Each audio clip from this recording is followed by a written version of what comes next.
नमस्कार विद्यार्थी मित्रांनो, आज आपण कह कम वदती या प्रश्नाच्या उत्तराची योग्य वाक्यरचना काय असेल हे आज ह्या व्हिडिओच्या माध्यमातून समजावून घेणार आहोत। तर सर्वप्रथम आपण प्रश्न समजून घेऊया। बघा, कह कह म्हणजे कोण, म्हणजे कोण म्हणत आहे आणि कम म्हणजे कुणाला। तर हा जो कह शब्द आहे तो कोणत्या विभक्तीचा आहे? प्रथमा विभक्तीचा आहे।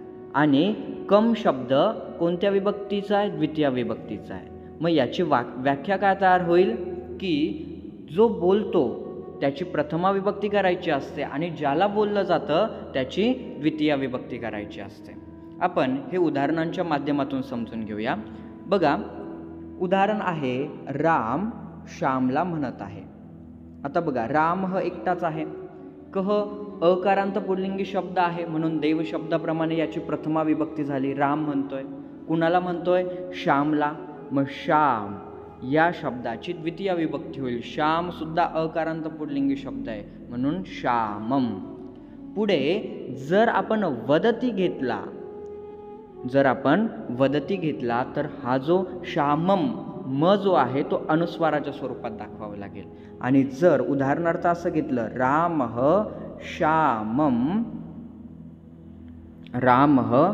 श्यामम अवदत, असं जर घेतलं तर आपल्याला जो श्याममचा म आहे तो म हलंत या स्वरूपात लिहावा लागेल। आपण आणखी एक उदाहरणाच्या माध्यमातून समजून घेऊया।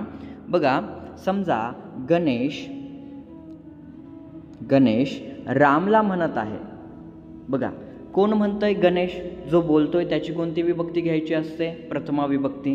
पुल्लिंगी शब्दाप्रमाणे गणेश ह देव शब्दाप्रमाणे प्रथमा। कुणाला म्हणतोय? रामला म्हणतोय। मग राम ज्याला बोलतोय त्याची कोणती विभक्ती करायची असते? द्वितीय विभक्ती, मग रामम। आणि पुढे जर आपण वदती घेतलं तर तो जो म आहे राममचा तो अनुस्वाराच्या स्वरूपात। आणि जर गणेश रामम अवदत जर घेतलं तर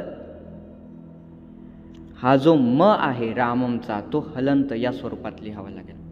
विद्यार्थी मित्रांनो, व्हिडिओ आवडला असेल तर मित्रांना नक्की शेअर करा आणि चॅनललाही सबस्क्राईब करा। धन्यवाद।